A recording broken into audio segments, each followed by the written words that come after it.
Hi, and welcome to Assessment Quickies, a brief primer on assessing student learning in 10 easy steps.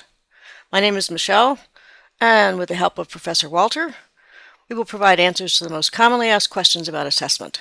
By the end of this podcast, you will know how to write student learning outcome statements for your degree program. Michelle, how do we begin writing student learning outcome statements for our degree program?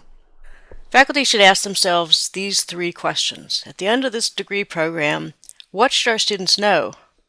What should our graduates be able to do? And what distinguishes our graduates from students in other programs? Now, why don't you try to answer these three questions? Okay, that's easy. For knowing, they have to be familiar with the most important theorists and concepts in our discipline. As for doing, they have to be able to write research papers and use statistical software. As for what distinguishes our graduates, they have to have what we call sociological imagination. Oh, and a concern with inequality as well. Okay, you say that students will be familiar with major theorists and concepts. This learning outcome is phrased in the passive voice, and it's not very specific.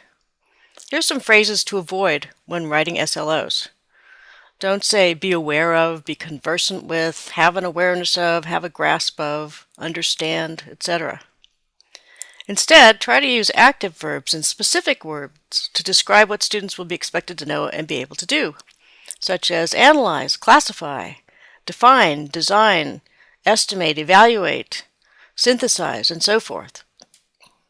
Okay, so try and rephrase your first student learning outcome.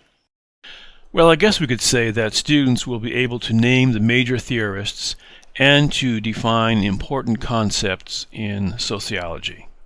Let's try to rephrase another of your student learning outcomes. Instead of write research papers, Okay, let's say that students will use research methods appropriately to design and carry out research projects.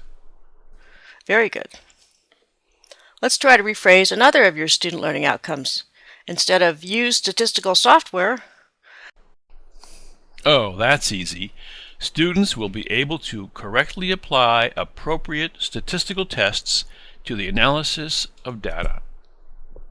Excellent. Now let's try to write a student learning outcome for sociological imagination. I'm not sure how to phrase this as an SLO. I mean, it can't really be measured, so I guess it can't be assessed? Statements of learning expectations for students can be broad, but they can all be observed. Assessment can be holistic or qualitative as well as quantitative. So can you explain what you mean by sociological imagination? Sociological imagination is a way of thinking that helps people to see connections between their own personal circumstances or situations and the larger society in which they live. So we could say that students will be able to articulate and apply sociological imagination to make sense of people's situations. That leaves only the last SLO, ethics. Okay, students will be able to identify situations of inequality and describe the implications of potential actions. Okay, perfect. Let's recap the SLOs that you have developed. Okay, I think we have 5. Students will be able to 1. Name the major theorists and to define important concepts in sociology. 2.